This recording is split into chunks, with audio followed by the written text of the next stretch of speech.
Yo, yo, yo, what's going on, everybody? It's your boy Dominic Peterson, aka Doug Zone 503, talking all things Oregon football. If you're not following, if you're not subscribed already, go and smash those buttons below to join the Doug Zone family. We're always talking Oregon football at Doug Zone 503. Guys, you guys know what to do. Go on your phone, search Doug Zone 503 on Instagram and Twitter to get the quickest updates directly from me. A lot of you guys have locked in already. Really appreciate you guys, no doubt. No doubt. Love you guys. We're about half a month, guys. So it's November 30th, Wednesday, November 30th, 7:19 p.m. the time of this recording right now. I think it's like December 17th, around there, somewhere in mid-December. I got to make sure officially for you guys so we know when to celebrate. Officially 1 year of this channel existing, a full 12 months and about half a month here. So can't thank you guys enough for everybody who's helped grow this channel. I didn't see it growing as big as it is now. Of course, it's not tremendously huge, and there's multiple Oregon channels that are bigger than mine, but just for the first year growth was amazing to lock in with you guys, and the opportunities I've gotten with Scoop Duck and stuff like that. It's been great. So really appreciate you guys, no doubt, for locking in. If you haven't followed or subscribed, this is your first time here. If you like what you see, go ahead and subscribe if you love the content. All right, guys, let's dive into it. We got some transfer portal updates to get to. We had some guys transfer out. We also have an interesting offer I want you guys to keep your eye on. Okay, small transfer wide receiver that Oregon just offered. Really tremendous wide receiver that we got that I'd love to pull out of the transfer portal. On the Duck side of things, transfer portal opens up December 5th. So here in about 5 days, guys will start being able to go to where they want to go as a transfer. Okay, so let's talk about it, guys. Last video in the previous episode we talked about Dante Thornton, really surprise transfer. In my eyes, I didn't see this one coming. Of course, he probably didn't get the play time he thought he was going to get. Multiple fans I've talked to before this season in the spring was thinking that Dante Thornton was probably going to be our #1 wide receiver this season. I mean, 6'5", tall. He's a talented guy. I mean, he didn't come out as one of the most talented wide receivers out of high school for no reason. But I think with Chase Cota coming in and the year he had as a veteran 5th-year senior, I think he was more comfortable in this offense a little bit early on. I think you've seen Dante really hit his stride towards the end of the season. But I think that, Cota, being that 5th-year senior, kind of understanding defense is probably a little more, was able to play and take advantage and be a little bit more consistent than Dante Thornton was. And not to knock Dante Thornton, I think he's a great wide receiver. To be honest, I think when he hits his stride, his top potential, I think he's going to be a top NFL wide receiver. That's how good I think this guy is. And that's how huge of a loss I think it is for Oregon. But with the transfer portal age and recruiting, I think that Oregon will just bring the next guy in, no doubt, especially with 5-star Jurgen and Dickey already locked in for this class. I mean, we got special talent all over the place in this wide receiver room. So, you got to go where the opportunity calls, especially in college. You only got a certain amount of time to do it. So no doubt, respect Dante Thornton. I respect these players who we're about to talk about here. So we got transfer breaking news. Byron Cardwell. This one was not much of a surprise to me. Actually, I thought he would be the first guy to transfer out. But Byron Cardwell officially will enter the transfer portal. Cardwell, he was with the Ducks for 2 years at this point. He helped the team achieve the second consecutive 9-win season, which is, excuse me, guys. Sorry about that. Which is pretty impressive. 9 wins in both seasons, given the coaching turnover and stuff like that. In his 2 appearances this season, Cardwell rushed for 76 yards and a touchdowns on 11 attempts. He was the 4-star running back coming out of high school, so really talented guy. Number 12 running back, number 17 out of California, and number 193 overall. So we're talking about a top 200 player coming out of high school. So, yeah, man, Byron Cardwell, he was a stud. I loved the way he ran the ball, really patient running back, wait for the holes to open up, and when the hole did open up, you kind of seen that top gear hit. Really liked him. He didn't really do anything that wowed you. Really, just really good, consistent running back that would come into the game and pick up 5-6 yards a carry, something like that. But never did anything like a DeAnthony Thomas, a Michael James, a Bucky Irving. Some of the moves he was pulling out this season. And I think that in Byron Cardwell's case, I think he also got hurt for a little bit there. And then with the 2 transfers that came in, Bucky Irving and Noah Whittington, those guys just went off this season. I mean, you've seen how good those guys were. And I think that's just a shout out to the coaching staff for bringing more talent in. I think a lot of people, including myself, thought Byron Cardwell was the locked in number 1 running back after Travis Dye left the running back room, right? You really just thought that, this is Byron Cardwell's time. Well, I don't get to see practices. I don't know. I don't talk to too many people who aren't getting to see the practices really. But what I do know is that, what I read in the practice reports, people were hinting in the podcasts I do watch for information. They were basically stating that, in the spring or in fall camp, this is a toss-up position. And that really surprised me coming out in game 1 when I was at the Georgia game. It wasn't Byron Cardwell, it was Bucky Irving. So we all seen why. And I don't, it's not because Byron Cardwell is a bad player.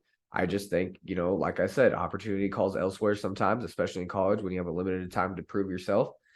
And best of luck to him, man. And best of luck to Mama Cardwell. She was always great on Twitter, seeing her posts and stuff like that. So Byron Cardwell, best of luck. All right. And then we had another breaking news. This one's not a surprise to me as much either. Oregon quarterback Jay Butterfield has entered the transfer portal.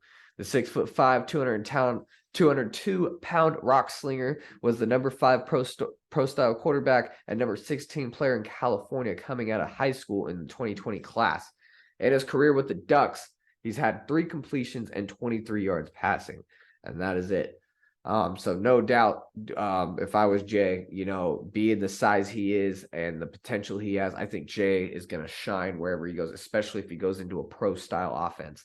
What fits him exactly. He was recruited and committed to Mario Cristobal and staff, and he was kind of looking at Justin Herbert, and he's the mold to Justin Herbert, right? Tall, slender quarterback that can just sling the rock.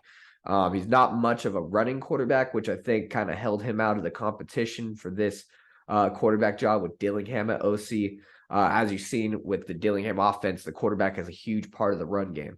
Okay, you need your quarterback to be able to run, and I think Bo Nix and Ty Thompson both can kind of do that better than Jay can. Jay is an excellent passer, though. Whoever gets this guy is going to get a guy who can sling the rock for probably 300, 400 yards a game. This guy is your classic pro-style NFL QB right here.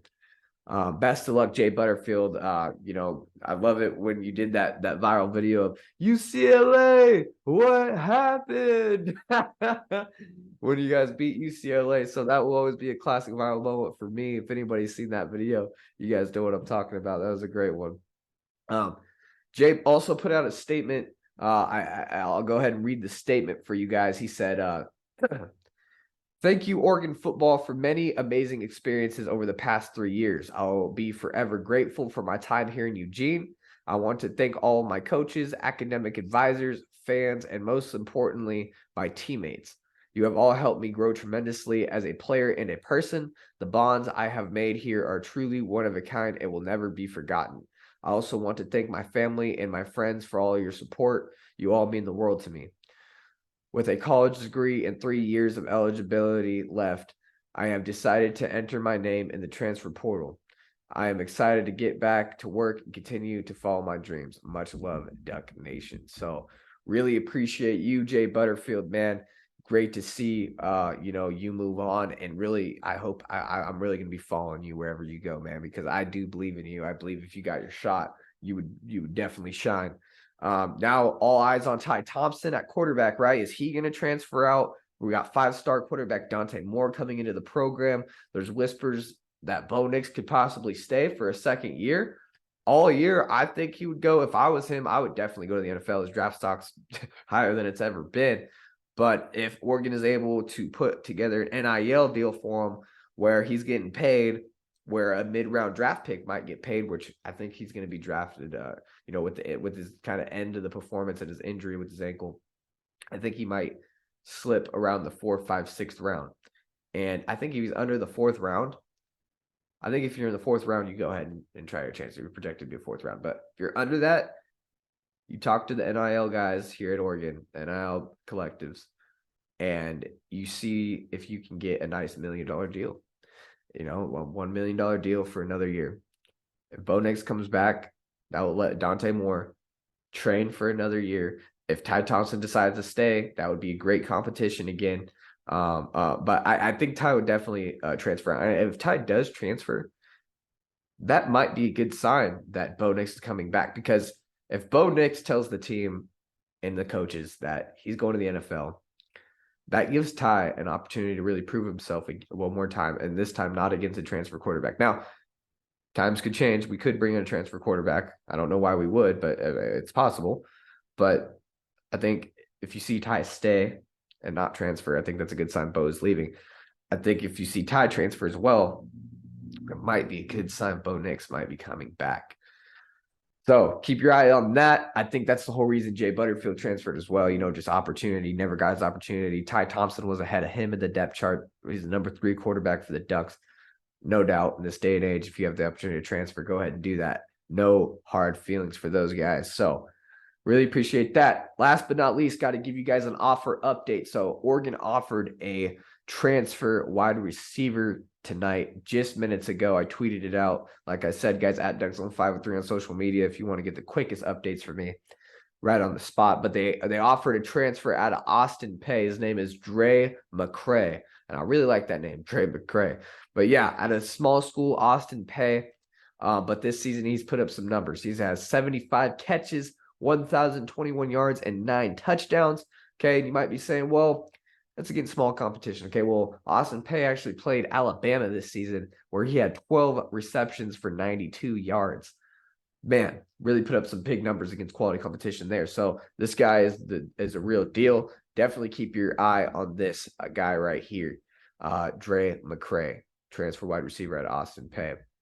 Okay, guys, I think that does it for this episode. All the news covered since we've last been on the podcast. If any more comes out, I'll be keeping notes. I'll be coming on the podcast to tell you about it.